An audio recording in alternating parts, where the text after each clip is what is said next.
Okay guys, we're back. We took the wings off, and of course the Vortex is still going strong. The coal's inside the Vortex. So I wanted to see how the Vortex would do this hanger steak. You know, normally hanger steak, it's thin enough to where, you know, if you just put it on your regular Weber grill without the Vortex, it only takes a few minutes to cook per side.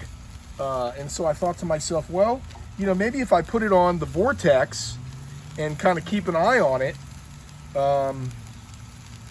that we can cook it that way. It may be too hot, but I think we're going to find out here pretty quickly. So we'll let this sit here. Curious just to see how long it takes. So we'll give it I'll time the next one. I'll put some on here and time it so I can let you guys know, you know, if this is a viable option. But it's been on there less than a minute, okay? And, you know, if we flip it now, you can see what it starts to look like, that, you know, it's, you know, with it being so hot. I mean, it's pretty incredible. I mean, even I'm a little surprised. I mean, it really looks good. Hanger steak is thin enough that I don't think it's going to be too rare on the inside. The heat on the outside, much like any piece of beef, the residual heat, if we take it inside and put a layer of foil over it on a platter, will tend to continue to cook it. And you know, I do kind of like the hanger steak. No more well done than medium rare.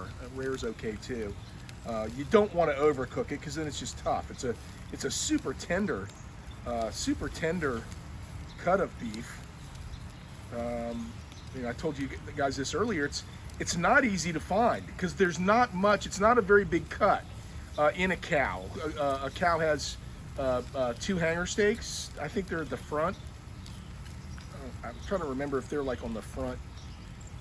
I'm not sure where they are. I know they're in the front part of the cow, but they're not. You know, they're not very big, so there's not a lot of it, and so the butchers used to always just keep the hanger steaks for themselves. They're delicious, absolutely delicious. So we've seared those up pretty well, so we'll just move those over here. I mean, gosh, what was that? A couple of minutes max? I mean, it's crazy. I should open a steakhouse and just have nothing but Vortexes. Now these are a little bit long, so I suppose what I could do is break them in half, right? That'll work, right? Just bust them in half, and let's see how that works. So what we'll do, we'll keep grilling these up on the Vortex, the hanger steak, and when we're done with these, we'll take them inside and we'll cut a couple up for you so you can see, you know, how did it do? Did it really, you know, did it cook them all the way through? Are they raw in the middle? You know, where are we?